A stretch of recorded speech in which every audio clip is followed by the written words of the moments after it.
Today, we're going to be talking about 5 signs that you are wasting your time trying to get back together with your ex. But first, my name is Clay with ModernLove.life, where we help you get the great, loving relationship that you're looking for without having to play mind games, without having to play hard to get, and without having to pretend to be someone or something that you're not, because you deserve to be loved for the unique, amazing, and wonderful person that you are. And if you agree with me, do me a favor by giving this video a thumbs up and by subscribing to the channel if you're new here. Also, I wanted to let you know that we do have a new training course out. It's called Connect and Commit. You can find out more about that down in the description box below this video. I'm not going to hard sell you on this here, but it's not expensive. It just kind of covers some stripped down things to say to your ex to get the two of you to the next step in your connection.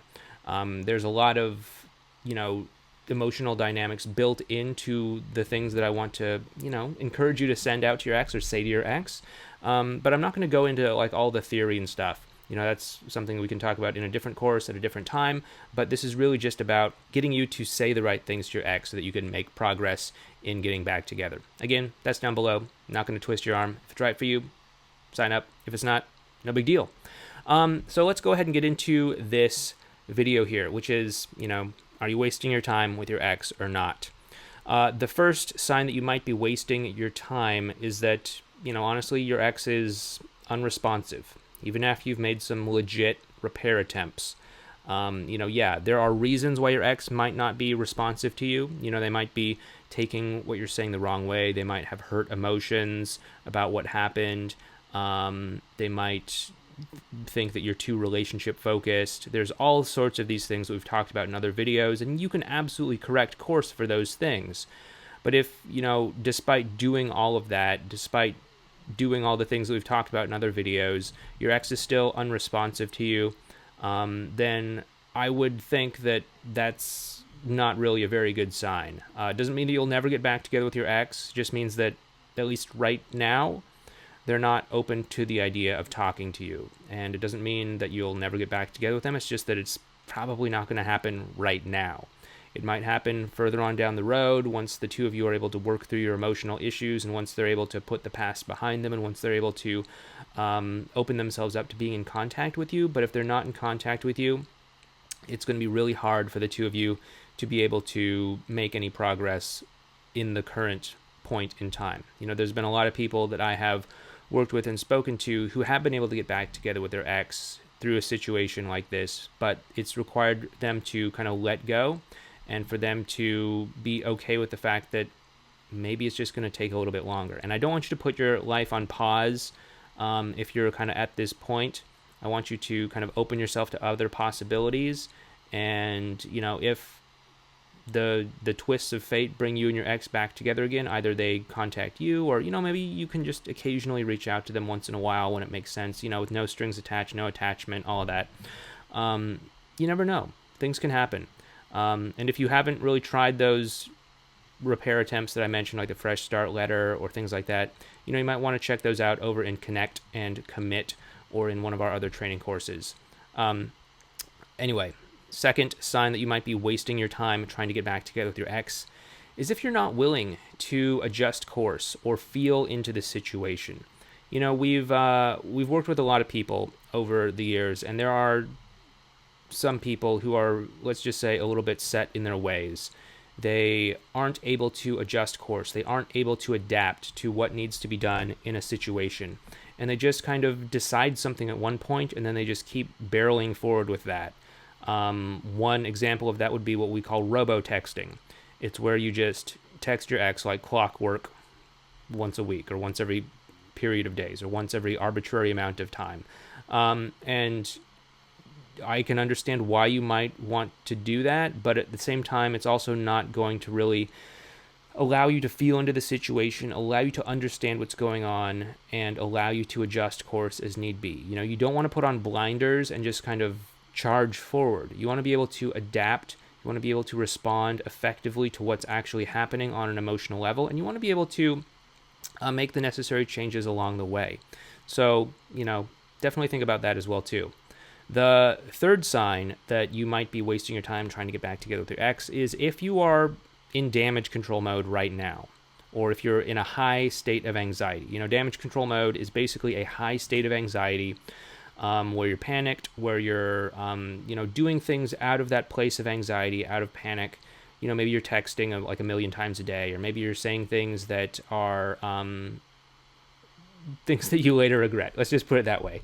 And that's obviously the worst side of it. A lot of us have been there when we go through a breakup. I know I definitely was there immediately after my initial breakup with my ex. And so you don't want to be trying to get back together with your ex when you're in this state of mind, obviously, for obvious reasons. But what you may not know is that there are other ways that this sort of anxiety manifests itself that aren't very helpful. Things like overanalyzing, things like, making sure that everything is perfect before you act. That's why some people will kind of delay sending a text message or overanalyze the wording or something like that. At the end of the day, what's most important is that you're getting something out there. Yeah, of course, wording matters, but as long as you're not being totally insane about it, it's better to get it out there than to sit on it for, several days or weeks trying to make sure that it's perfect. You're going to have a really, really hard time if that's where you're at as well, too, because, once you actually get interacting with your ex, things are going to happen fast.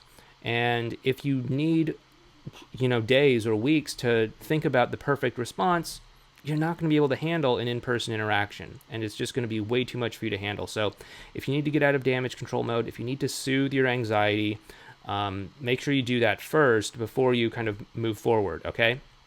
The fourth sign is that you're not focused on how you are bringing yourself to the interactions and the relationship dynamic. This kind of builds off of those last couple ones, but oftentimes people focus on the wrong things. They focus on the wrong things rather than the dynamic between them and their ex, the emotional connection between them and their ex. They focus on things like attraction because, they listen to dating coaches or something like that. And let's be real here. A breakup is not a dating situation. Getting back together with your ex is not the same as going out to a singles bar and, meeting a new person there. And I get it, the whole situation right now. Not a lot of people are going out to bars and meeting people, but still, it's not the same as meeting somebody online on Match.com or Tinder or something like that. It's a process of restoring the emotional connection. Getting back together with your ex is not the same as a dating situation, so you probably shouldn't be following dating advice from dating coaches.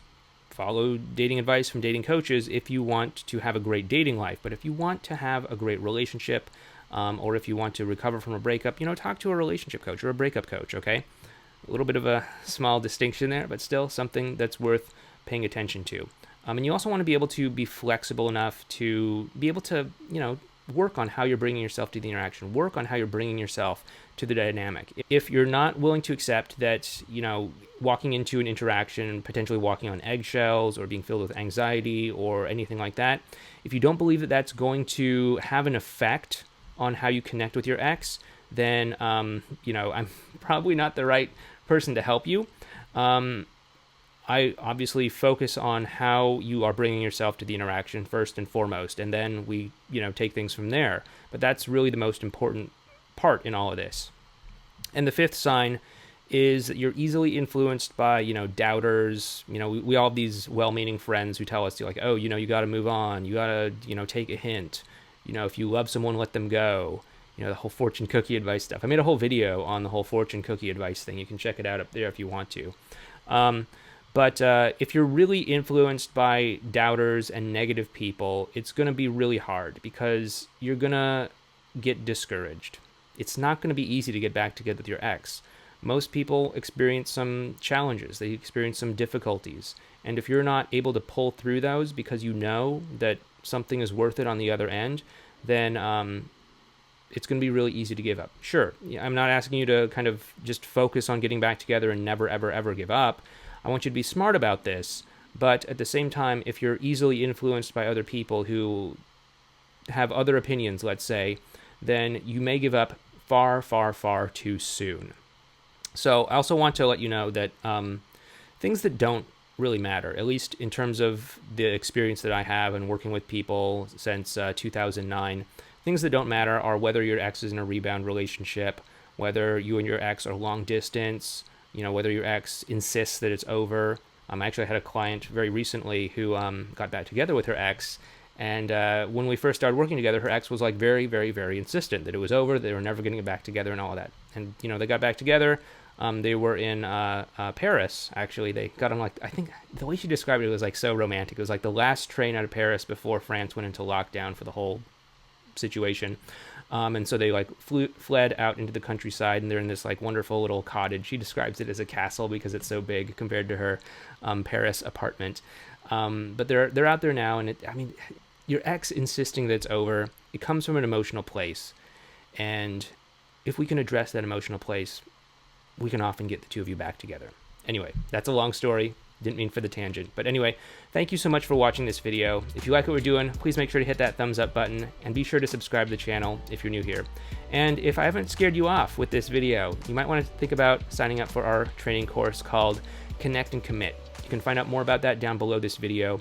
And once again, my name is Clay. If you want to learn more about signs that your ex wants you back, signs that you can get back together with your ex, signs that you can't get back together with your ex, all that stuff, be sure to check out this video series over here. Or you might want to check out this series up here.